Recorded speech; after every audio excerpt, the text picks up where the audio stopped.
Hello, everybody. Welcome back to Freaky Fast Broadcasting, where we are back here again on this wonderful Monday night for the Adrenaline Rush Truck Series here at Evolution Racing Leagues. And man, what a race we got here tonight for the Charlotte Motor Speedway, second race of this season. Here, 100 laps in these these Gander Outdoors Truck Series trucks, and it's gonna be a fun night. And we got some new stuff up in the booth to try out, so that should be really cool to see. But man, oh man, I'm excited how this is all going to shake out as we have our primary sponsor here tonight of Nissan Central, the leading Nissan dealership in Oklahoma City. So shout out to them for being a wonderful sponsor here at the Evolution Racing Leagues and the Adrenaline Rush Truck Series. But we got a lot in store here. Again, like I said tonight, as we're just getting into qualifying, we got myself, Zach Call, calling the shots up here. Alongside me, also, we got Brandon Colley going to be calling the shots with me. But we also have something new tonight. I'm going to welcome up Hunter Hayward to the pit box. He's going to be our pit reporter tonight down pit road, learning what these teams are doing, what they're struggling with, and what they've hit on. So we're going to get some great information from him. And also got Robert Moyer Jr. up here running the camera. So we got a stacked booth here tonight. It's going to be very, very fun. But Brandon and Hunter, how you guys feeling tonight, and what do you expect to see here at the Charlotte Motor Speedway? Well, Zach, actually feeling pretty good tonight. Got to do a little bit of practice with a couple of these guys, and truck is pretty free on the start, so we're going to see some exciting restarts on fresh tires. And then, of course, these trucks, as they're known for, really like to tighten up over the run. So guys that are able to find a good balance are going to find success tonight. That they are. Yeah, and Zach, as you mentioned, tough track here today. Charlotte, home of the Coca-Cola 600, and as Brandon Colley mentioned, this truck really likes to get tight here in the long run. So it'll be interesting to see all the strategies that'll be passed out tonight, and how the trucks will handle differently for everyone else. It'll definitely be exciting for all our fans out there. Thank you all for tuning in and getting your popcorn and your drinks ready, because it's going to be one heck of a show out here as we're just about to be finishing up qualifying with about a minute and 30 left. And as you heard there from Brandon and Hunter, it should be very fun to watch. Like Brandon said, they're a little loose, and then as it tightens up, we'll see how that goes too. So these trucks are going to go through a balance swing here tonight. We'll get some good information, hopefully, on that from our pit reporter of Hunter down here on pit road. He's going to be running back and forth. We're going to give him some good work tonight, so it should be fun to see what his insights are on this race. As we are nearing the end of qualifying here, is Cody McCauley again there, looking very strong. Last week's winner, Dylan Reed, second place there, Colley. So it looks like it might be those two again going at it once again. Well, it looks like Cody McCauley, Dylan Reed are showing that they're the guys to beat so far in the Adrenaline Rush Truck Series, because 2 weeks in a row coming out swinging. It's very important to start off this season strong. This is a long season here in the Adrenaline Rush Truck Series, so we need to definitely be paying attention to how all the points shake out, as last week Dylan Reed was able to bring home that win with Cody McCauley second and Curtis Preston third. So top three guys from last week looking strong again here in qualifying, as it looks like we're about 25 seconds away from qualifying being over. Seeing if there's any guys that still put times down, as GT actually does look like he is putting his qualifying lap down. So hopefully he can get that in, as he's got only 13 seconds to go as he's coming down the back straightaway here, as we see on the broadcast. So it will be very close. I don't think GT is going to get back around in time, as his time is going to click down to 0 here. Usually that's not going to be enough. Yes, there it is. It cuts him out. So that is the end of our qualifying session here, and we'll go ahead and bring up our qualifying results here at the Adrenaline Rush Truck Series and see how the field shakes out before we get to talking with our Sheffield Graphics pole winner. Cody McCauley will be starting on the pole, following up his pole from last week at the Milwaukee Mile. Second goes to Dylan Reed. Third is going to be John Oliet. Fourth, Robert Nestor. Fifth is going to be Curtis Preston. Sixth, Kale Simon. Seventh, Jeremy Elmore.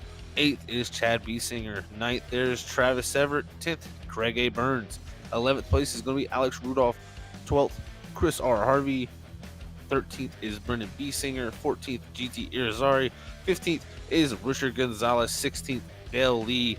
17th, Michael Sheffield. 18th, Matt Elbrook. 19th is Ryan Ezel, and rounding out our field in the 20th position will be David Edwards. So we got a 20 truck field here tonight. Should be fun to watch. I tell you what, it'll be very, very fun once we get this kicked off. But first, we need to pull down our Sheffield Graphics pole winner back to back, I must say, for Mr. Cody McCauley, and we'll get a talk in here and see what he has to say to our main man, Brandon Colley. Hey, Cody, it's Brandon up in the booth. You got a copy, bud? Yes, sir. Well, Cody, 2 for 2 so far to start off the season. Must feel pretty good. Always a good spot to be, obviously, grabbing the pole. We saw last week, it looked like you faded a little bit, just maybe pushing a little too hard. And, are you going to maybe take a little bit easier on this initial start tonight? We're going to see. Just kind of got to fill the racetrack out. We've been seeing a lot of different things during practice this week and tonight. Seeing a lot of the car wanting to walk a little bit, and then some other scenarios that getting tight. So we'll just play it by ear, see how hard Dylan pushes us here, and kind of see where it all falls out. All right, bud. Well, we're excited to watch, turn some practice laps with you guys myself. I noticed that, indeed, this truck is pretty loose on the start, and there's not much room to catch it once it starts to wiggle. So see if you guys can keep it out of the fence, but look forward to the action here, and hopefully we'll talk to you at the end. Absolutely. Appreciate it, guys. All right, that was Cody McCauley there, your Sheffield Graphics pole winner. Great interview then again there from Mr. Brandon Colley up here in the booth. And we're about to get things kicked off as we are rolling around on our pace laps now. And man, I tell you what, it's going to be interesting to see who can take it to these top two, because last week they were kind of almost into, I will almost say, a class of their own. But a very different racetrack, though. Yeah, it's a lot easier to kind of maintain pace with the leaders. It's just subtle things you do differently, like lifting and, when you decide to get back to the gas in the middle of a corner. The big thing I want to mention is they're just shy of being able to make this a one-stop race. Fuel estimated is about 47 laps, 45 to 47, and they've got 2 sets of tires in the pits, not including the one that they start on. So there's a lot of room for strategy here, and we might see somebody try to stretch it to a one-stop race and steal this win. Very, very true, Brandon. Good point there to bring up here early. But now our pace truck will pull off, and we'll get this thing kicked off here at the Charlotte Motor Speedway for the Adrenaline Rush Truck Series for Evolution Racing League's green flag is in the air. Cody McCauley leads us to it, and now we head off to turn 1 side by side all the way through this 20 truck field. Let's see how it all shakes out here tonight in this 100 lap event. To the field here, trying to see if anybody bobbles a little bit. Everybody pretty clean through 1 and 2. 1 and 2 here at Charlotte, traditionally much looser than 3 and 4. 3 and 4, I think, is where we're going to see a lot of guys struggle on the long runs. It just seems so tight. Oh, Cody McCauley, the pole setter, and he is wrecked. That is big calamity, and you're seeing it here early. How loose it was, man! Oh man, we got trucks flipping like tops out here. Wow. What have we just seen was That was the disaster there for the pole setter and many trucks in this field as well. To go back on the freaky fast replay to check out our first or Nissan Central caution here tonight. Look, just lost it in 3 and 4. As you were saying, Kali, it's so loose down there. The 59 gets a piece of that. Multiple trucks. Oh, man, who was that flipping in the air? It looks like the 8 of Jeremy L. Moore. Yes, that is, wow. Jeremy L. Moore went for a ride, and I'll tell you what, and it also involved Curtis Preston in the 29. Man, there was a lot of trucks involved in this early incident, and it shows you how easy and how fast you can lose these cars. Look at this back on this replay here, riding with Jeremy Elmore. You see, they get by Cody McCauley here, but Preston's already lost the rear end because McCauley had touched him.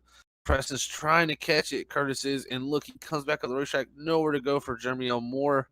Hard licked left front, straight head on into the part of the wall right there where it bends for the tri-oval, and that is that's some acrobatics right there, unfortunately, for the 8 truck, and I think that will most likely bring his night to an end here.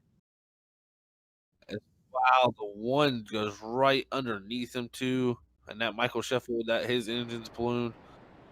Lot of damage here early, Brandon. Just to check, can you guys hear me okay? Sorry, my quality dipped. Yep, I think Okay. you're good. There was a big handful of cars that were involved in that wreck. Unfortunately, quite a few guys with engine damage, and like you said, a really unfortunate incident for our pole sitter here. Just a snap. These things react so quick. A little bit of steering to the right, trying to save it, and it hooks. These things are already so much on edge, and definitely not Wow, that was the way a lot of these guys wanted to start the race.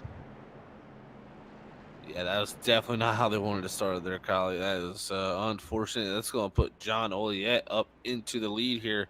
Now, another thing we got to think about here is with it being this way right now, we only got 2 sets of tires in the pits with this being a 3-set race, and it's pretty interesting already to see here the damage that we got. But we do have some information from our pit reporter Hunter Hayward on the 12 truck of Craig A. Burns. So let's see, or actually, sorry about the 12. That's oh, is that actually? I don't believe we have a 12. Is it Craig there, Hunter? Yes, sir, it is. And I apologize. His name, or he's the number 2 for this race, as he's put down in the 12 in Discord. But talked to Greg early, or a little while ago. Craig got some info saying that not too confident in this truck tonight. He said it's very loose in the setup, and he had minimal seat time trying to practice at this track. So he said it'll be interesting to see, and strategy-wise, he's trying to do the same as the leaders. But he said it'll be interesting to see what it will turn out as, and he said not too confident in his truck tonight.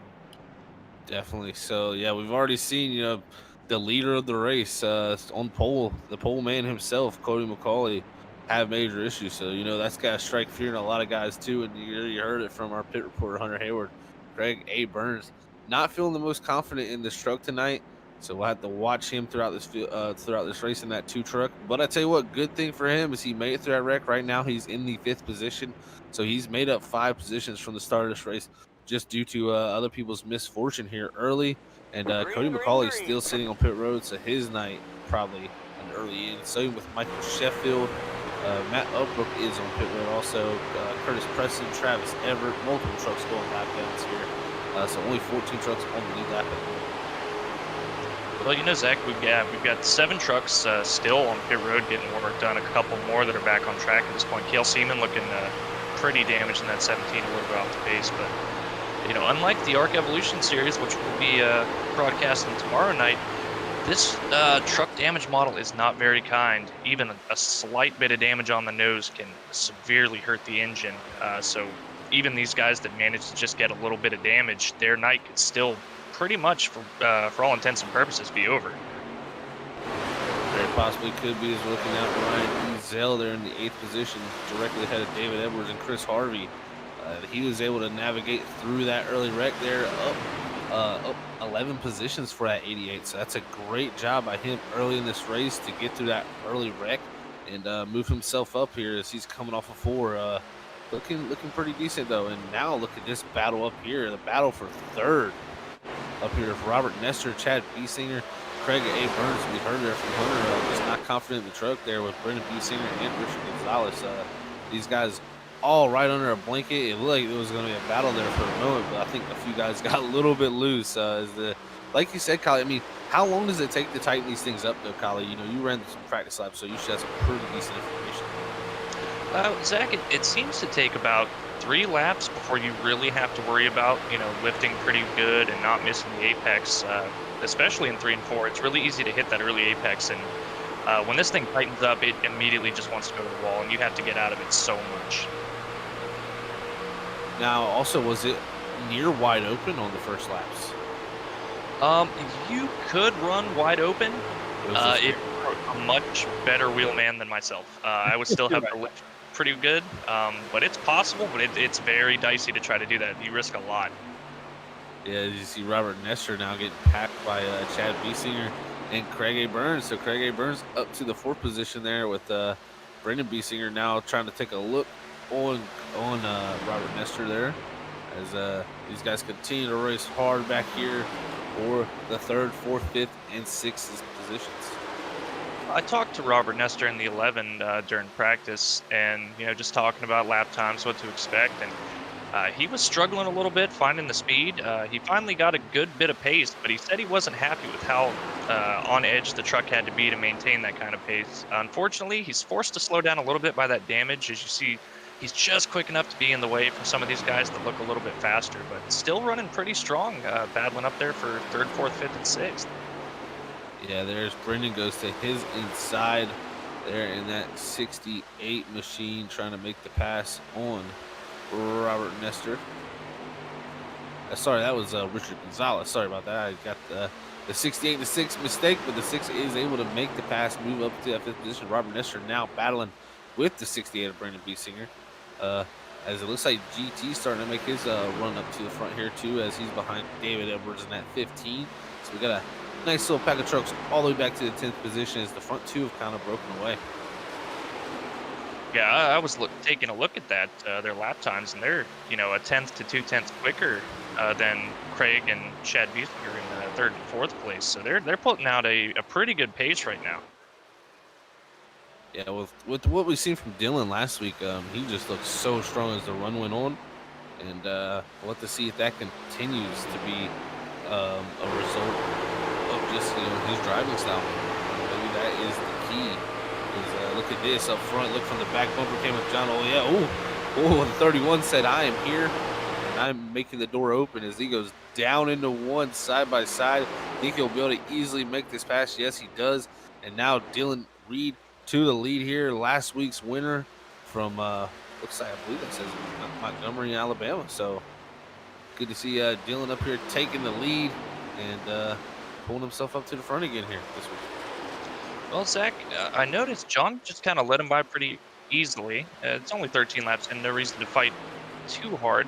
But that outside lane, especially in 3 and 4, you can run it with a good bit of pace once the tires wear in, especially if you're really trying to pinch the guy on the inside down, keep him from getting that wide exit and scrub a little bit of speed. The outside lane can definitely work here. As we look back at Alex Rudolph here running in the 12th position here, is a little bit of damage on that right front of that 42, so he's definitely trying to hang on to this thing, try to maybe get that fixed up here in another later pit stop, but it's definitely lost some time now back in this 12th position, about 9 seconds back from the leader, as it looks like the battle up here with Chris Harvey, the 97, the 11 of Robert Nestor continuing to drop back with David Edwards now getting past too also, so Robert Nestor back, it looks like, to the 10th position, and I think that damage, like you said, Kyle, even though it's a little bit of right front, it definitely is affecting that truck.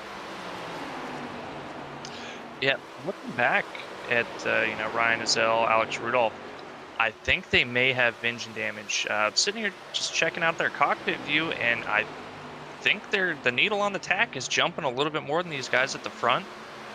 So they might just be slightly down on power on top of having that damage, which is going to slow them down aerodynamically.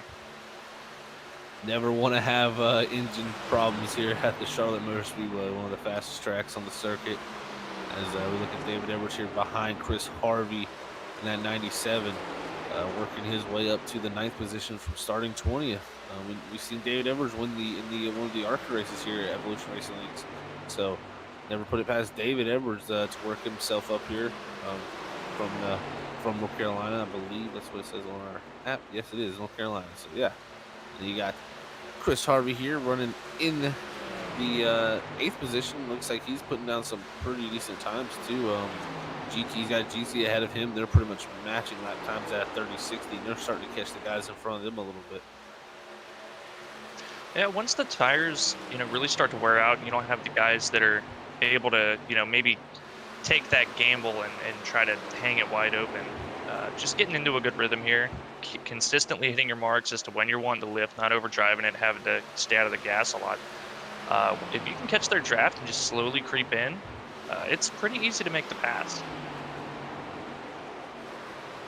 Gotta continuously, hit your marks and be able to put yourself in a good position. Look at Richard Gonzalez now up to the 3rd position. What a run it was here for him tonight.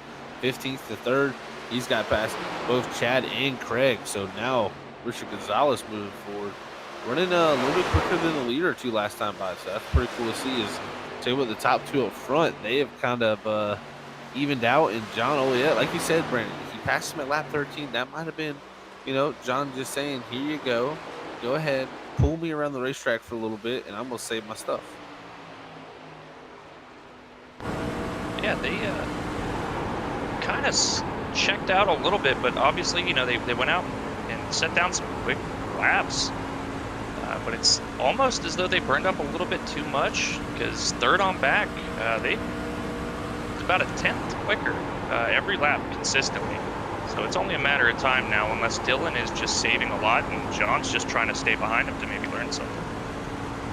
Yeah, they've been about a 10th quicker, like you said, every single lap here. It'll be interesting to see if that continues that trend. Yeah, well, pretty much matching lap times there for the top 3. And really everybody back here. But I tell you who was really actually one of the quickest cars on track is GT Irizarry and Chris Harvey. They're both 31 O's to the leader, and David Edwards a 30-90. So that looking at some good lap times there from about the 7th, 8th, and 9th position trucks, putting down some really good laps, a couple tenths faster on leaders. Yeah, it's always good to have a little bit of forced tire saving, maybe getting stuck behind some guys that are holding you up a little bit for a couple laps. Can really almost benefit you in the long run.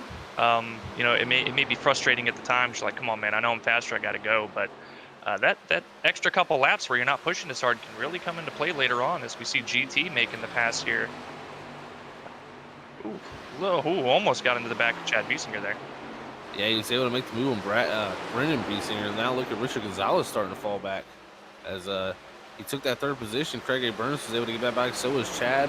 Now GT's going to follow through. And it seems like if you're on the outside lane, you just kind of go backwards. It's almost like that inside lane is definitely where to be for sure so far early in this race. But I wouldn't be surprised if the outside lane comes in a little bit here as GT now up to that 5th position. So big move for GT, and he's continuing forward. But we do have some information now as they're getting past the lap car of Travis Everett there in the 59, who has definitely some heavy damage still from that early wreck.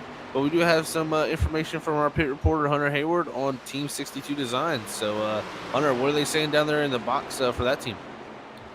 Yes, sir, Zach, I apologize. I went down and interviewed Cody McCauley on that first lap incident. Cody McCauley stated that I just lost it. Bad judgment on his part, and that he ran out of talent. Tough break for that 62 truck, as we all know that he's really strong out there today. He also said, quote unquote, we're going to stick around. We still got teammates up front, and we're going to stay out in this race. He said his team is still staying strong, and that he wants everybody to stay up front, as all his teammates are still out there. He also noted that he has teammates out there with damage from the wreck, and he apologized from it. He said he owned up to it, and he's hopefully excited to go next week. 62 Designs Racing also, I questioned a couple of the other drivers still on the track right now, as they're all saying that the truck is getting too tight in the long run, and that it quote unquote drives like a turd. So it'll be interesting to see what these drivers do on the long run. Awesome stuff there from our pit reporter Hunter Hayward. Good to have him up here. This is great insight, and I hope everybody out there is enjoying it. As look now, GT making the pass on Craig A. Burns to move up into that top 3 position. There he is. See if he can start to make some headway on these front guys, as Dylan Reed has started to pull a little bit of a gap here on John Oliet. So it's definitely interesting, and never good when they say it drives like a turd, Brandon. I've heard plowing like a dump truck, but never driving like a turd. That's a new one. But yeah, I mean, we touched on it at the top of the broadcast. This truck, it gets really, really tight. They're just kind of naturally set up to float that way as the run goes on. But it looks like, GT's still managing that pretty well. Biggest thing is just really have to back up the corners when the truck starts to get tight. You cannot carry that much center speed, or you just scrub so much off on the exit, or having to lift to keep yourself out of the wall. Now the question is, Brandon, with that caution, the big thing in my head was thinking, because you were talking about a one-stop. Is that definitely viable now, you think, with that caution we had? I don't think quite. I don't even think the guys maybe riding around in 4th gear clutching it under that caution. I was initially questioning during that first caution why some of the guys at the front didn't decide to come in and pit and just maybe take a little bit extra fuel. I still think they might be a lap or two short, but it really depends on how long they decide to stretch this run out. If they can make it to at least lap 50 this run before they pit, I think they've got a good shot at saving, potentially, to make it only a one-stop at the end of this race. Wow, and look at this battle. As fuel mileage definitely coming into factor here tonight. You never know. We could see a one-stop be the winning strategy. Look at this. Look at Chad on the bottom of Craig. It looks like the outside lane is starting to come back a little bit to this bottom lane. As it'll get tighter, too. The outside lane will be almost the preferred group, because it's just going to be so tough to pass somebody on the bottom from that point. It's being so tight. It really will, and not so much in 1 and 2, because you can still roll the bottom pretty well in 1 and 2, as we see here. But 3 and 4, if you can almost throw it in a little bit harder, because you've got a little bit of extra room to wash up if you misjudge it. Whereas if you got somebody on the inside, they really have to be careful. One, not to overdrive the bottom and just completely miss, but also not to get on the apron. So it can really play to your advantage, as we see Craig. He's still hanging strong on that outside line there. He is, and Chad's having a tough time to pass. He's got Chris Harvey there on the back bumper. Also, David Edwards not too far behind in that bottom lane, as these guys all working to get by this outside lane, but they're doing a great job, as Chad finally does clear that 2 truck. Now the 97 says, I'm going to look to the inside of Chad, but I think Chad's going to go to run that middle lane. Craig a little too deep. Look how high he is up in that 3rd lane. That's almost no man's land here at the Charlotte Motor Speedway, with the way iRacing is at the moment. Yeah, that 3rd lane is reserved specifically for lapped vehicles. You're not going to make a lot of pace up. Yeah, unfortunately, we do not have the multi-grid racing like we had a few years ago at this track, where you can kind of move all over the place. But we are seeing the outside lane hold its own, but definitely that bottom lane be the strongest still at the moment. I think, as more laps get run and more rubber gets laid down up there, it'll just slowly start to get better and better. And like you said, especially in 3 and 4, that, middle lane is really what's going to be kind of preferred. Middle lane definitely looking pretty strong, as Chris Harvey now able to pass Chad B. Singer. Looks like David Edwards is going to try to follow through. Now, this is one thing I've noticed also, is Chris Harvey. He hasn't had the greatest qualifying in these first 2 races, 12th, and I believe last week he even qualified outside the top 10. But on the long runs, Chris Harvey's been one of the best trucks here in the Adrenaline Rush Truck Series. So I'm excited to see maybe if he gets in track position and we do get a caution maybe at some point, he could possibly be the man to beat here. Well, I think that's something I've noticed. These trucks, more so I think than any other stock car, they really reward patience, just due to the nature of the setup and how they traditionally handle it every track. Brandon Bessinger just had to get on the brakes pretty hard there, almost lost it. Great save by him. But just being tighter, it pays off when you've got guys that are more patient, not really being too aggressive into the corners, and can save that right front. It definitely does pay off there, man. It's so tough not to be able to burn that right front over here. It's really tough. As look at this, on board with Chris Harvey. Nice little run on GT, not able to get to the inside. He's also got Chad not too far behind. Chad Wiesinger also doing a great job at 23. That's really from third on to the 8th position, 9th position. These guys have been in a dead heat as up front. Looks like Dylan Reed's finally starting to stretch his legs here on the long run and really put some amazing laps down in that number 31. Yeah, it looked like, he came out strong. The initial laps really putting down quick times. And then, another 10 laps after the tires really got worn in, he kind of fell off the pace a little bit, was giving up a lot of time. But now he's the 10th quicker than pretty much everybody except maybe, David Edwards, who's almost mirroring his times right now. Yeah, David Edwards actually is, like you said, pretty much mirroring the times. He's just got to get through the traffic, I believe. He's side by side now with the 23 of Chad Biesinger here, and it looks like GT. I thought GT once he got clear of a few of those trucks, he'd be able to stretch his legs a little bit. But it looks like now Chris Harvey in front even going to go to the inside. Now David Edwards clears the 23 of Chad. Looks like he'll be able to take that position and move himself up into the top 5. But some great racing here on the back half of the top 5. And this is really fun to watch as we are 38 laps into this event. And it's clicking off pretty quick here, man. Oh, wow. What happened to John Oliet? He had a major mistake, a 32.75 last time by in that number 81 machine. I believe he might have. I have no clue what happened to him, actually. I'll go back and look here, see if I can pinpoint exactly what might have happened.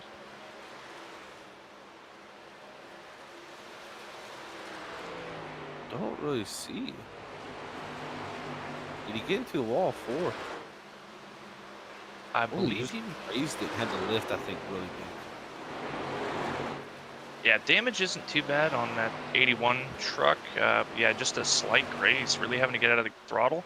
And that just goes to show you, how important not having to really be out of the gas with these trucks is. They're so momentum reliant that any type of lifting will severely cost you time. Yeah, look at that. Chris Harvey now up to 3rd past GT.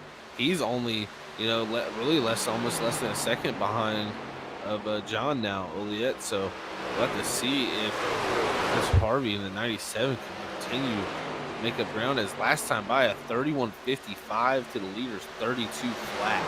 So that just shows you, like I said, I pointed it out a little bit earlier about how fast that 97 truck is on these long runs.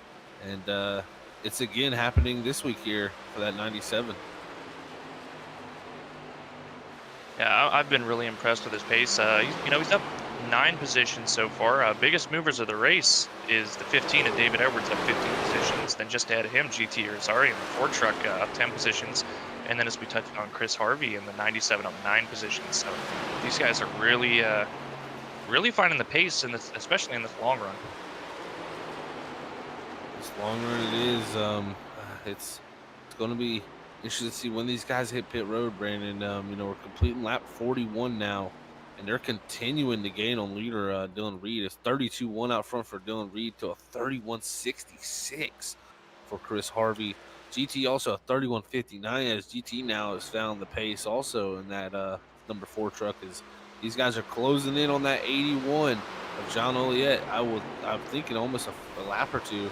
These guys are going to be by the 81 and see if they can continue to make ground up on that leader of Dylan Reed, because this is pretty wild to watch. The other thing I was going to point out to you, Kylie, is for Dylan Reed to be as strong as he's been tonight, even though these other guys are catching him right here on 2 completely different racetracks. I'm talking different sides of the world racetracks. Like these are like the complete opposite things. For him to be this strong here in these 2 early races, that's got to put a pretty big threat to everybody else that he's going to be. Yeah, it's really a big confidence boost when you can show up on 2 different, completely different types of tracks and run strong right out of the gate. And in racing, momentum is everything and confidence is everything. So this confidence always makes you just feel like a better driver. And he's showing that, he does have outright talent. The fact that he is, showing up and racing for the lead, 2 weeks in a row for their season here and putting down some really good times. But I'll tell you, Zach, as to why they're catching him, Dylan Reed is clutching the car going into the corners. He is saving massive amounts of fuel rate. Yeah, I was gonna be, wondering, his pace just dropped out of nowhere, and I think he's seen the lead he had. Yeah, and he is clutching again. So, I think the thing here, Brandon, is you can't pit at 50 because if you're gonna clutch and use that caution to get to 50, you're not making it around the next one. So you need to at least, I'd say, make it to 53, 54 to really put yourself in a ballpark to be able to save enough fuel in that run also to make it by. That would be my thought process. I think, like you said, the magic number is going to be 53 or 54. If you can make that, you almost don't need to try to save any fuel for the next run. But I can't tell looking at the times if anybody else is really saving like he is. David Edwards, Chad Biesinger, they're running equal times, but I don't know if they're clutching it or if they've just burned up their tires. But I think he might have the right idea in that 31 machine to play this strategy perfectly, because it's gone green after that initial caution. Now, Brandon, if I could add, the pit window at this track is around 48 to 53 laps within that window, and we had an early caution at the beginning of the race, around 4-lap caution, so maybe people save their fuel there, but we'll start seeing cars going down pit lane. As you see, that 31 is he was clutching it in, but we will see some cars heading down pit lane around 50, and like you said, that magic number 52 to 54. That would be very interesting, great information there. As GT is already now moved up to second position, and man, it's really shaking up really differently here. The interesting thing is maybe these other guys saved some fuel early in the run, and Dylan had to save here later, but the times are pretty much the same: 32.1 out front, 32 flat for GT. So the gap has stayed at about 3 seconds here as these the 4 and the 97 and the 15 have all moved themselves up into the top 5. Is John Oliet? Oh, he is on pit road this time, guys, in the 81. He is hit pit road, and this is lap 48. I do not see him unless they that you can hit that 53 mark. Hit those extra 2 laps he's going to have to hit, 52 laps technically.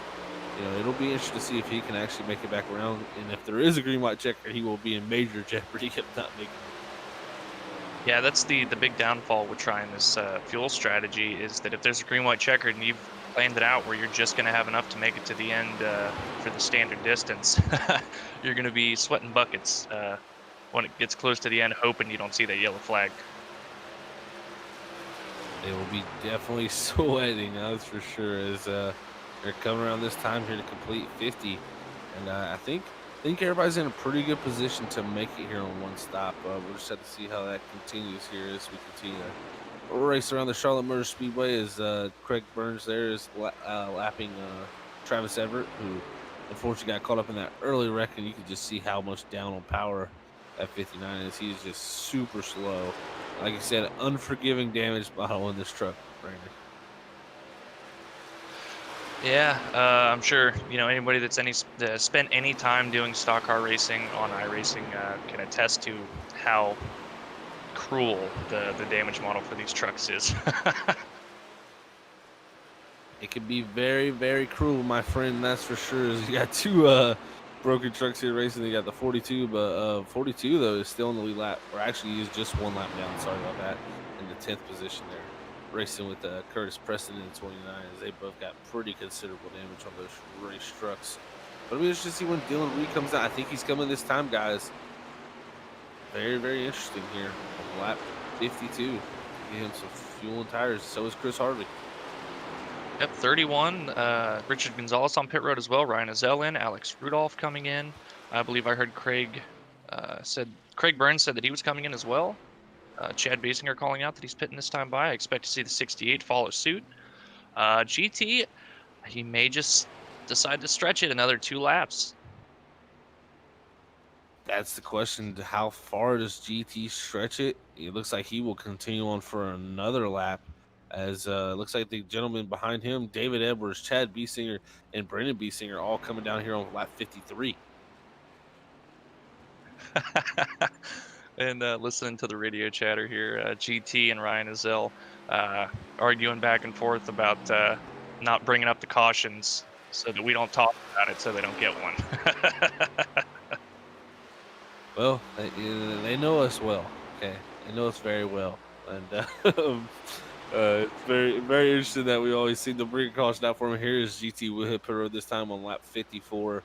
So good job by GT there to stretch that to 54, and he should be plenty good to make this thing all the way to the end. No worries in that 4 truck here. Well, I also want to point out that John Oliet has undercut Dylan Reed severely by almost 2.5 seconds just by pitting early. I think, Dylan clutching it, trying to save as much fuel as he can, helped in that a bit, but now Dylan's going to have to pick up the pace a little bit to try to get that gap back. It'll be interesting to see how the tires difference is here. With about it was about a 3 or 4 lap difference. So we'll see how fast Dylan can run him down. The other thing is you got GT just coming off pit road now. He's going to lose a bunch of ground to a lot of these guys, but we're going to see if he can make up most of his time. As he actually might come out pretty close here to Chris Harvey and the guys he was racing before, David Edwards. Yeah, actually GT did an amazing pit road there to come out right near David Edwards and in front of Chris Harvey actually with the fresher tires. So good job on that 4 truck, able to get down pit road and get his service done very quickly. Yeah, and Richard Gonzalez, he made up a good bit of ground. He's up by over a second over the 15 of David Edwards, and almost 4.5, a little over 4.5 seconds behind Dylan Reed. So pretty solid third place effort here, and I believe he might have fresher tires than even the 31 at Reed has right now, so he may be able to gain even more time. As it looks like we are getting information, it's the same tires there between those two.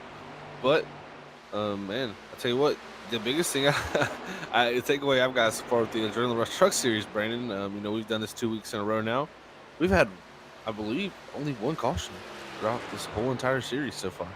I know GT doesn't want to talk about, cautions, but we've only had 1. That's very unfreaky fast, if you must ask me. Yeah, that really is. As we're getting through these laps right now here, about midway through this race, as it's all a little bit spread out, of course, we're going to run through our sponsors here at Freaky Fast and the Evolution Racing Leagues. And remember, as always, Evolution Racing Leagues is brought to you by Or Nissan Central. Or Nissan Central is the leading Nissan dealership in Oklahoma City, Oklahoma. And remember to go check out their website at www.ornissancentral.com. Also, another amazing sponsor here, which is your sponsor for your pole winner, your white flag, and your race winner, is Sheffield Graphics. Remember, they specialize in sim racing paint schemes as well as team logos and race posters. They do not charge for the work. They only ask for a donation to the Folds of Honor charity. So you can go donate directly to the Folds of Honor charity on the Sheffield Graphics Facebook page, and you can get some work done by Sheffield Graphics. And that is owned by Michael Sheffield, who's unfortunately had a untimely wreck there at the beginning of this race for him tonight in that 1 truck. But yeah, go check out Sheffield Graphics and get you some team logos, race posters, and paint schemes. So really cool sponsors here for the Evolution Race Leagues.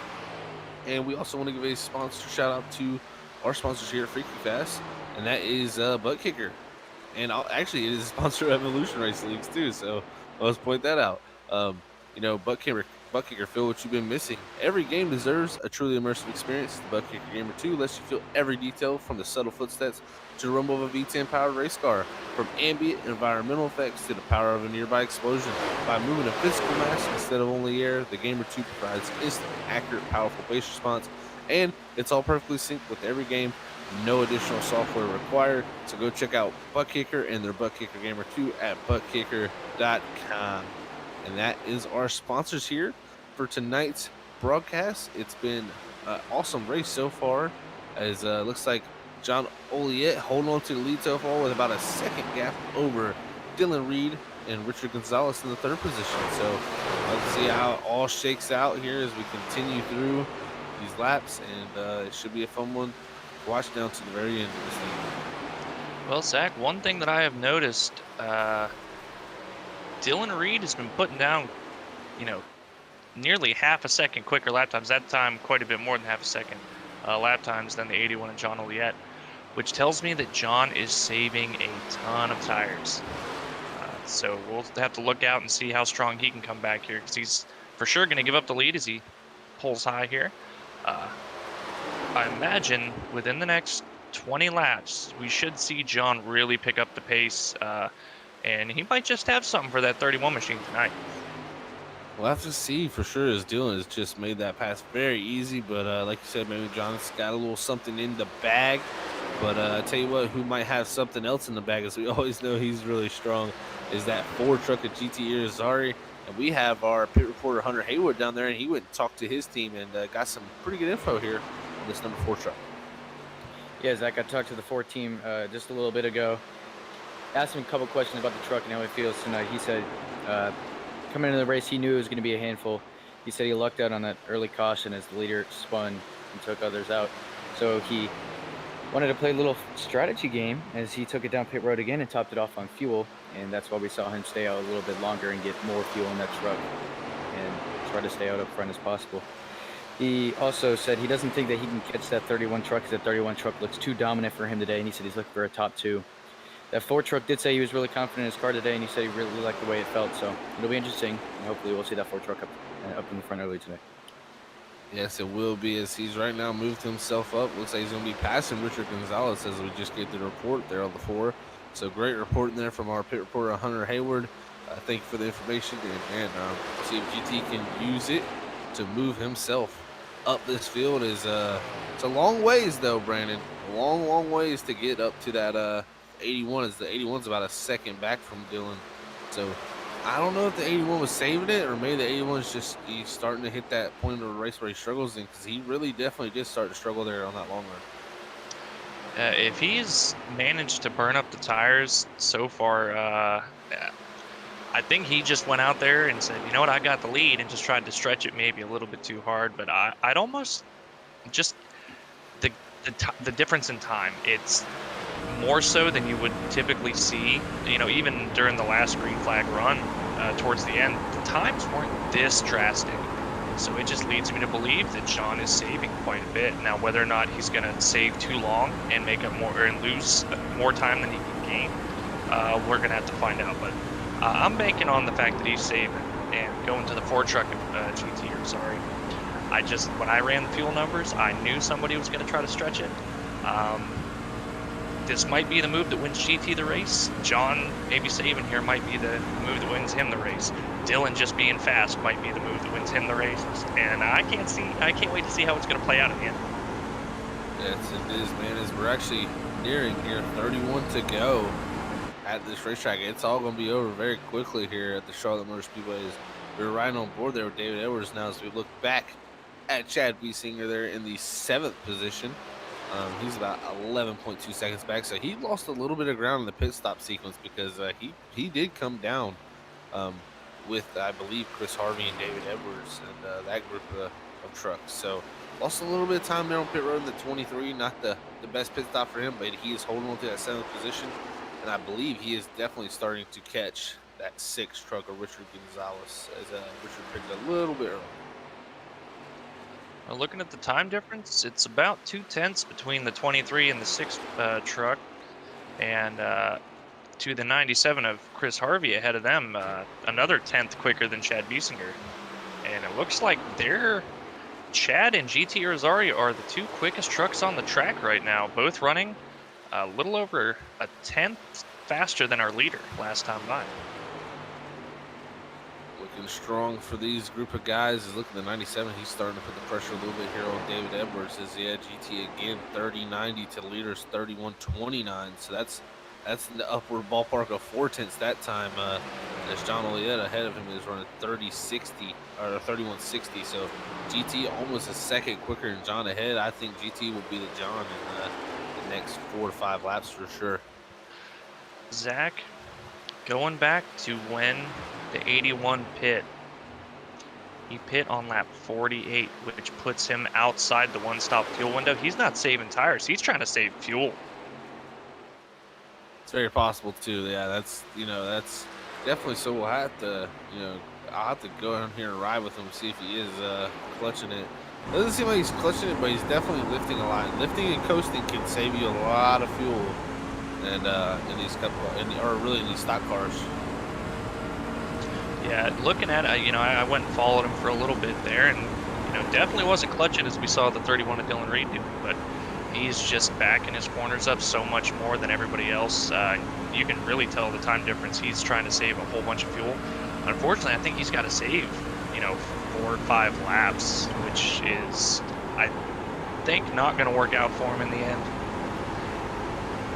He may end up with a top 5 out of it.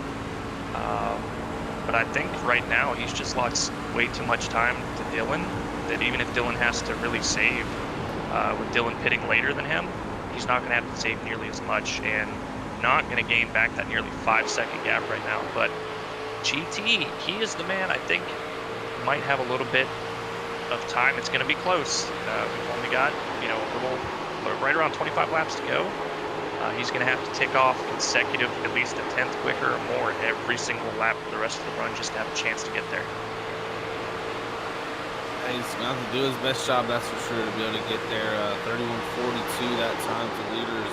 Dylan Reed, 31:46. That's not going to get it done, but he was passing John that lap, entering 1, so it could have definitely affected him. He's looking out on the back bumper again with John. Look at Chris Harvey here. He's going to be able to slide himself up into the 3rd position with David Edwards not too far behind. Well, our former winner in the ARCA series, David Edwards, having a really good night. He showed a lot of speed, been contending up here for top 5 pretty much all night. Looking like he's a strong contender to come home at least, at the very least, 3rd.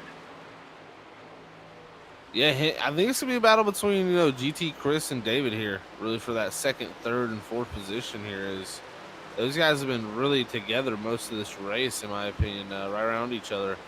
Coming from the back, 14th for GT, 12th for Chris, 20th for David. That early wreck definitely helped them, as we heard from pit reporter Hunter there about, GT saying that early caution with those guys getting caught up, and it definitely helped. But I'll have to see how the battle pans out. Is right now GT is pretty much matching times, about a 10th quicker that time, but pretty much matching times with our leader Dylan Reed. And with 24 to go, he's going to need way more than a 10th to catch that 31 truck.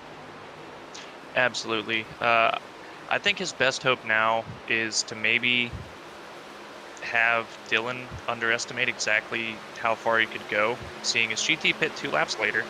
I think GT is pretty safe to being able to make it without having to do any saving, minimal at best.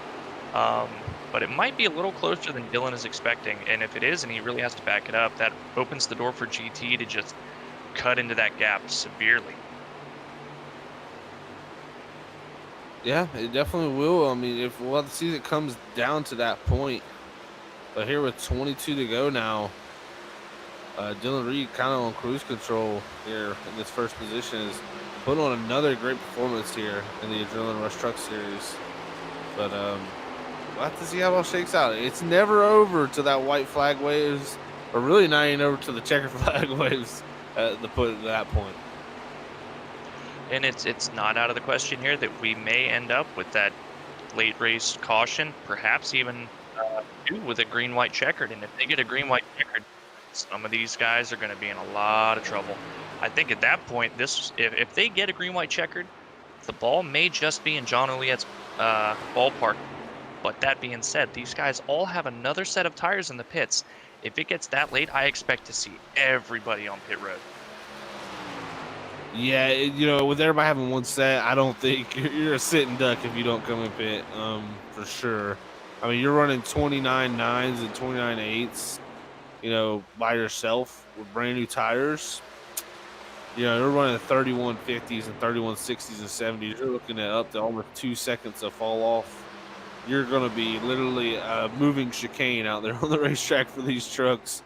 So definitely are going to want to get some tires Probably not want to take fuel though, because it's a little bit loose to take off. No matter how many laps you got, because that fuel will help the balance of the truck for for that loose condition. It will help it be a little bit looser. But if you want a short run, it seems like where the truck is loose, you kind of want to have that fuel or not have that fuel because it'll tighten that truck up. But tell you what, Chris Harvey, he's got some friends here.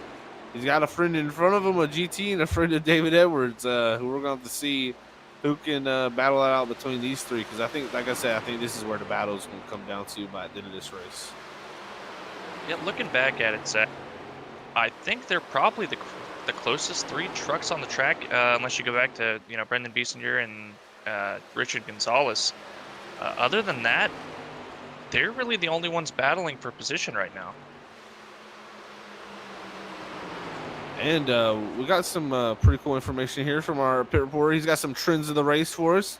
So let's hear what Hunter's got on the trends here this race so far. Yeah, Zach, as you mentioned, the trends of the race right now, the average speed of the green flag runs right now is 135.672. The margin of lead right now is around 3.5 seconds. And as you mentioned, maybe a late race caution as the last 10 races have been noticed as 12 laps to go is the final caution. So it'll be interesting to see if there's any late race cautions and see strategies being thrown in the air. Hey, and there are our Hunter trends, and we're going to get that as a little segment in every race now. Here, as we got our Hunter trends. Great information there, Hunter. They said 12 to go, guys. We're nearing that point. We only got 17 to go. We're nearing 16 right now, so we got 4 laps before we hit that 12 to go mark. And then from there on, you never know what could happen. As Freaky Fast likes to bring out the late race cautions for some reason. We got a curse going on.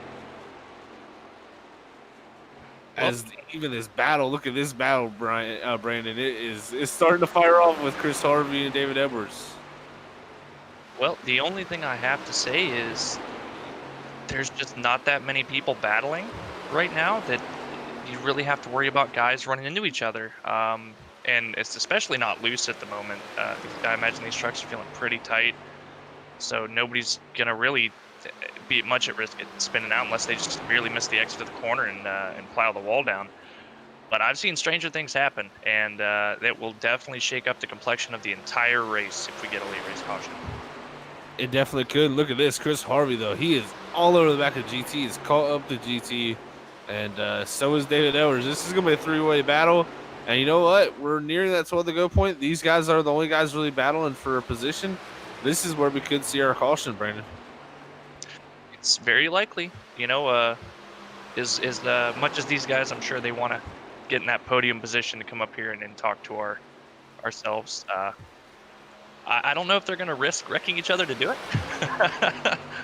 I don't think it's that grand of a prize to junking somebody or yourself, but it very well could happen. And it's 3 cars under a blanket right now. They're all matching essentially lap times. Nobody's really got that much of an edge. I think I'd probably have to give the edge to GT just by virtue of being the leader of this pack. You can kind of dictate what lane everybody else has to run in to pass it. Look at Chris Harvey trying to use the outside lane. Can he get the run down the back straightaway? He used that second lane. He got a pretty decent run off. Doesn't look like he's going to take the chance here, though. Man, that was interesting. And I also got to say, that 97 Sharpie Rubbermaid, Sharpie truck, I like that. That's a nice paint scheme, man. That's a classic. Well, Kurt throwback. Kurt Busch, yeah. But, man, this is really cool to see this battle here for this top 3 positions. David Edwards, I think he's just kind of lurking here saying, I want to see what this 97 and this 4 do. If they make a little mistake, I'm going to pounce on it and get second here. And, it might end up being his best shot. Sorry, frog in my throat. It may end up being his best shot to really get by these guys, because if he tries to make a move too early on Chris Harvey, them two getting stuck side by side really opens the door for GT to kind of pull away. Look at this. David Edwards going to the wall. He tried something way different. Lost a lot of ground there because of it, too. He's trying something here down at the very end with 11 to go. I think to really make that outside work, you've almost got to drive it in really hard, give up a lot center, compared to the guys on the inside. You don't have to lift too much, but almost kind of diamond it to just get such a run off to make sure you're not having to lift. Because if you have to lift on the exit, it's going to absolutely lose you a ton of time. And this few laps to go, he cannot afford to be giving up time any lap. He's got to stay right with him. And not give up no time as it looks like the B Singers are about to have a battle here too. Chad and Brendan there in 6th and 7th. They're about to have the family battle here for the 6th and 7th position, as they're really not too far behind John Ole yet, about 1.5 seconds behind him. I'll imagine that the family out here getting into it is what brings out our late race caution.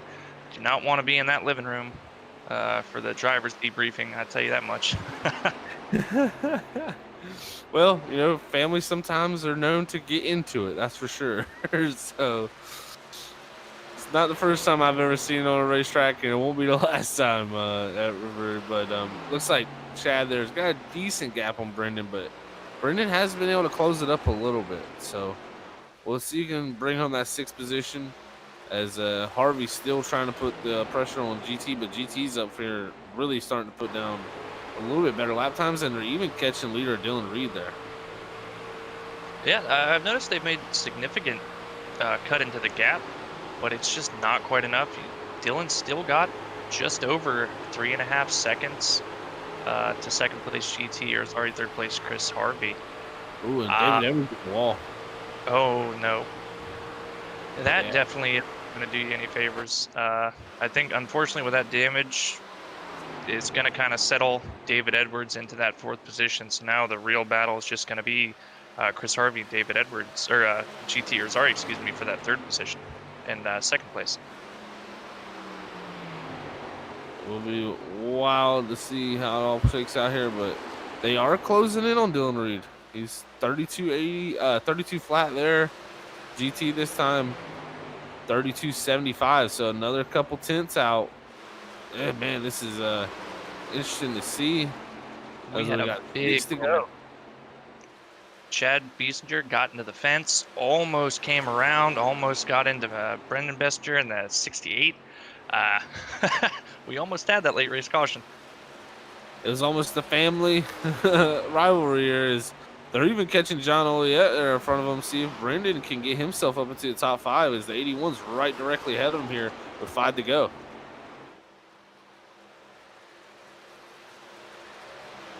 Got a couple packs of cars catching lap cars, and that may as well be where we find some trouble. Very possible there, Brandon. Is we coming this time by to 4 to go, and the lead's just under 3 seconds here, I believe. Is coming around this time. Dylan Reed sees it there. 3 or 4 laps to go here at the Charlotte Motor Speedway, and he actually pulled away about 2 tenths there. So I think Dylan Reed just kind of hitting his marks, not trying nothing crazy here at the end. He knows the gap he's got. Right now, he just wants to see it stay green to the end of this race. He could almost lift just to be safe, you know, and lose a 2nd lap and still come home winning this thing. So pretty good position for that 31 yet again, 2 weeks in a row, just kind of coming out here and almost dominating this whole race. 31 trying to go back to back here, but the battle's not over yet. The 97 and the 4 with 3 to go. Those two have stayed tail to nose really this whole time, and we'll see if GT can hold off for that 2nd position, or will Chris Harvey. Oh, he tries a little bit something different here. I don't think that's going to work though. See the gap that GT pulls on the entry of the corner. Yeah, it's just not going to work. You see how big a gap GT got. Now, Chris got a pretty good run down the front stretch, but by no means did he make up the time that he lost just trying something. If you're going to try it now, because the last lap is a little bit too late. Oh no, and John Oliet entering pit road with 2 to go, as Dylan Reed's going to be coming through 3 and 4 to get the white flag. So John Oliet just a little bit short on fuel, and we said that it would be close, and it definitely was.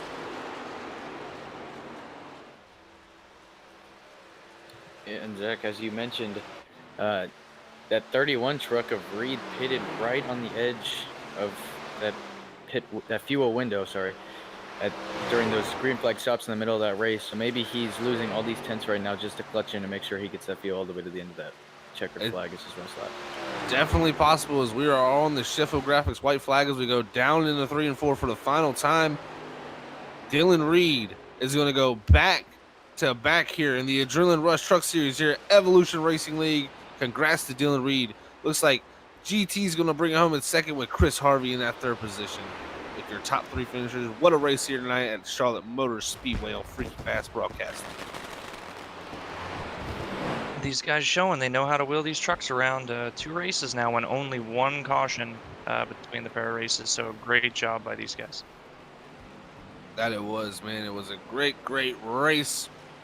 We're going to get our top 3 finishers down here as we watch Dylan Reed pull it back to the start-finish line and get ready for our post-race interviews as that 31 is going back-to-back here at Charlotte and Milwaukee Mile. 2 different racetracks, so we're going to have to watch him the rest of the season. It's a good way to start off your season here in the Adrenaline Rush Truck Series as these guys come down to do a nice little smoke show for us here in this 31. And we will be right back with our post-race interviews, ladies and gentlemen.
All right, we are back here with our post-race interviews. And man, oh man, what a great race we had here tonight for our top 3 finishers, Chris Harvey, GT Irizarry, and Dylan Reed. So we're going to first get a talk in here with Chris Harvey from Golden Motorsports, and our pit reporter Hunter Hayward is going to do the honors. So here is Chris Harvey in the 97 truck, your 3rd place finisher. Chris, Hunter up here in the booth. You got a copy? Gotcha. All right, well, Chris, great performance out here today. Rated in the top 3, top 5 all night. Try to stick behind GT. Yeah, just tell me how that truck was feeling all night. Yeah, I had a bad qualifying lap. Got stuck back there, I think 13th or 14th. And I saw GT was behind me coming to green. I was like, okay, this is the plan. Just follow GT to the front and keep all the corners on the truck and be there at the end, and that's what happened. Yeah, awesome stuff. You drove a great battle today with GT. Yeah, tell me what was going through your mind after that first stop, and then everyone started filing out, and you had that battle between you and that Ford truck. Yeah, once we got off pit road, I saw GT and David were right in front of me, and I got onto pit road like a grandma, and I was hoping I could gap those guys, but came out right behind GT and David. I've been racing with those guys for a while, so I knew they were clean, so just kind of took my time, and I knew we didn't have anything for Dylan, my teammate up there. He was flying, so happy with third. All right, well, awesome stuff. You drove a great race today, and that was awesome watching all up here in the booth. Anyone you want to give a shout out to before you pack things up? Yeah, thanks to you guys for broadcasting Freaky Fast. My teammates, Jeremy Moore, Dale Lee, Dylan, Reed, the winner. We got out here and test every week, so thanks to those guys, and Sheffield and all the admins for putting on a good league. We're new to the league, so we're enjoying it so far, so appreciate it. All right, well, great job in that top 3, and it was fun watching you out there, so thank you for being out there. Thank you. All right, that was your third place finish there. Chris Harvey in the 97 machine bringing it home third tonight. Great run for him, and continuing on his good pace from last week in Milwaukee, where he unfortunately did not get finished dessert. But now we'll move on to the man, the myth, the legend, GT Irizarry in that full machine, and see what his thoughts are on his top 2 finisher tonight at the Charlotte Motor Speedway. Hey, GT, it's Zach up in the booth, man. You got a copy? Hey, brother, what's up? Hey, man, what a race it was for you tonight. Starting in the back of the field here tonight in that 14th position. Had that wild wreck there at the beginning of this race. You're able to navigate your way through that and gain some track position through that. But from there, man, you just kind of worked your way up slowly and got to that second position and was able to hold off Chris. How was that battle throughout the night, and how was the truck out there? Truck was good. We got interviewed from the pit report, and it's like I told him, I mean, we all knew that going in that the first lap or so was going to be kind of questionable. You just really just had to kind of mind it, and unfortunately, that when it snaps loose, and it looks like it got the pole sitter up there, and created that mayhem. But luckily, I mean, we actually kind of missed out on qualifying, and it worked out in our benefit. So I'm not going to complain about that. It collected the rest of the team, though, for Slide Jobs Racing, except for David. So David and I just we ran our race, but man, it was fun. I think if we would have started, up close to I can't say that because we could have been caught up in that wreck. But if we would have been caught up in the wreck or near the front near Dylan, I think maybe we could have, kind of battled with him some there. But congrats to him on the win there. Yeah, you definitely looked strong there near the later parts of the run. You guys were starting to close the gap on Dylan, so definitely looked good there. And like you said, it could have got that track position maybe a little bit earlier with the good qualifying position. You could have been able to maybe fight it out there with that number 31. But yeah, we came into tonight and we were questioning if it was going to be a one stop. How close was it there? If you guys didn't get that caution, do you think you guys would have been able to make it a one stop? I think it was going to be close.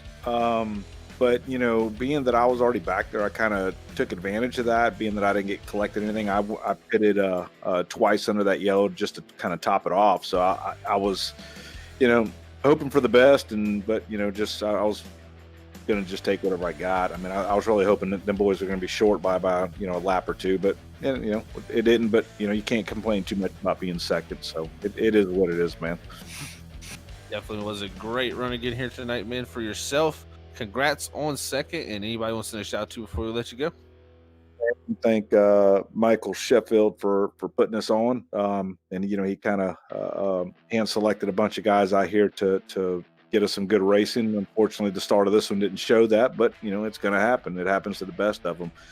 Want to thank you guys for coming on board as well, and the rest of my teammates on the Slide Job Racing. Unfortunately, like I said, most of them got taken out, and they were fighting for 13th and 14th until Curtis blew up, bragging about 13th, and he ended up somewhere beyond that. But outside that was it, man. Awesome stuff, GT, man. Well, congrats on second, and we will catch you tomorrow night at Kentucky, and good luck there also. You guys, appreciate you. Yep. Thank you, GT. All right, that was GT there, the man, the myth, the legend. I say, as always, in that Ford truck. He'll be in the 14 tomorrow night. Going for that round of 8 in the Kentucky for the RSR Cup Series. So see what he can do there at Kentucky. But now we'll move on to our back-to-back race winner here at the Adrenaline Rush Truck Series of Dylan Reed. After winning last week with Milwaukee, he came back here tonight and was able to put on another great showing in that 31. Let's see what his thoughts are. Hey, Dylan, it's Zach up in the booth, buddy. You got a copy? Yes, sir. Well, back-to-back wins, my friend. You are on fire here to start off the season here in the Adrenaline Rush Truck Series. How does that feel to go back-to-back? Oh, it feels good. It's two very different racetracks, so it feels nice to be competitive at both. Yeah, and that was actually going to lead into my next question. We went to completely two different worlds when it comes to racetracks, and you were able to be pretty dominant in both of these races here.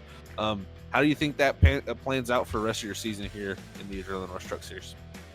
I think it's gonna go pretty good. I've got the mile and a halfs and the short tracks pretty figured out when it comes to these trucks. It's the road courses that you'll see me fade to the back, but I'm feeling pretty good, feeling confident. These trucks are real touchy when it comes to the mile and a half. If you barely touch the wall, I saw a couple people do that during our long runs. They fade real fast, and it's all just about keeping it clean, keeping it smooth.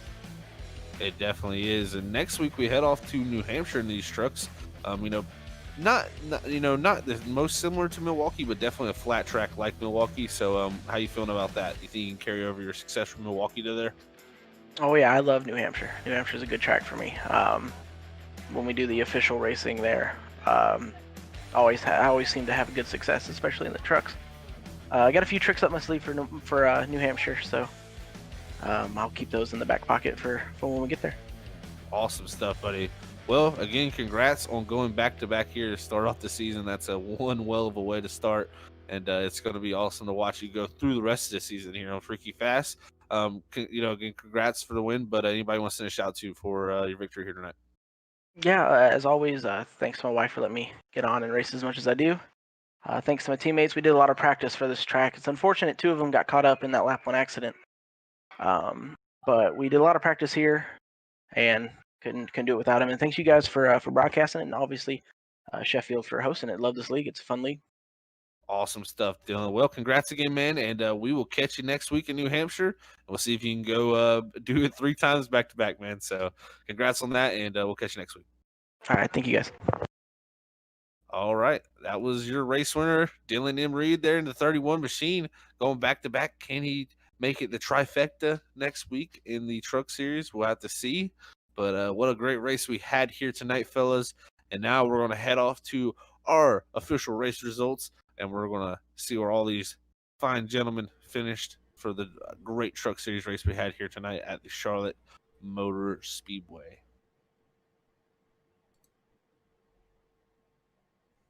And there they are. Our race results are up. Dylan Reed there, like I said, bringing home back-to-back victories, followed by GT Irizarry there, making his way up from that 14th position, followed by Chris Harvey there. 4th is going to go to David Edwards, starting from the tail end of the field. 5th is Brandon Biesinger. 6th is going to go to Chad Biesinger. 7th, Richard Gonzalez. 8th is Craig A. Burns. 9th will be John Oliette, who had that late race pit stop. 10th will be Ryan Ezel. 11th will go to Robert Nestor. 12th, Alex Rudolph. 13th, Travis Everett. 14th, Curtis Preston. 15th, Kel Simon. 16th is Dale Lee. 17th is Matt Upbrook. 18th, Michael Sheffield.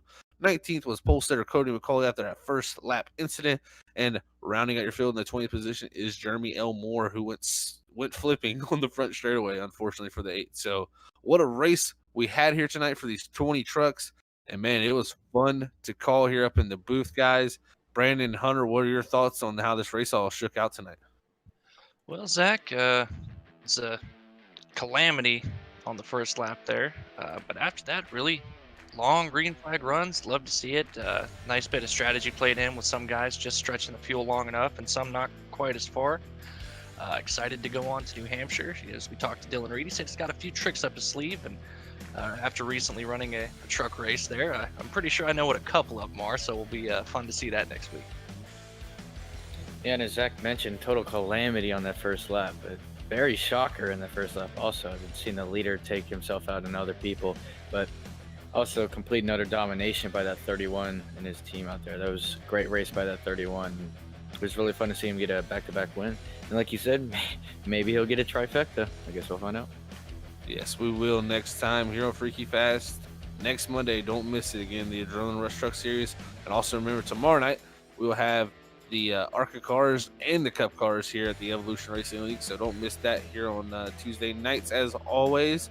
And man, it was a great night, everybody. Now we're going to send it up to the boss man himself, Robert Moyer Jr., to end this beautiful broadcast tonight. That is right. Thank you very much, gentlemen. All right. Well, like Zach said, tomorrow night we'll have our doubleheader season final race for the ARCAs as they take on the Michigan International Speedway. Then at 9:20 we go live for what round is it again? I do apologize. But anyways, round what? Round of 8. Round of 8. Yes. We go to Kentucky. Almost final race. One more week after that. Then we're gonna basically get our top four drivers to go into the last race of the season. So it's gonna get interesting, and it's gonna get heated up at Kentucky for 130 laps. So just stay tuned and tuned in tomorrow for that, because, whew, man, it's gonna be a great show to watch them guys. 8 drivers battling it out and seeing who can be the final 4. As we'll find out tomorrow night after the race. But until then, we like to say from here at I'm having a total brain fart tonight, like Zach was last night. What track are we at? Charlotte. Oh my God, it's been a long day, ladies and gentlemen. I've been up since 5. So anyways, yes, from Charlotte. But anyways, yeah, we're gonna sign off. I like to say, God bless everybody. Love yous all. Peace out. Later, guys. Bye.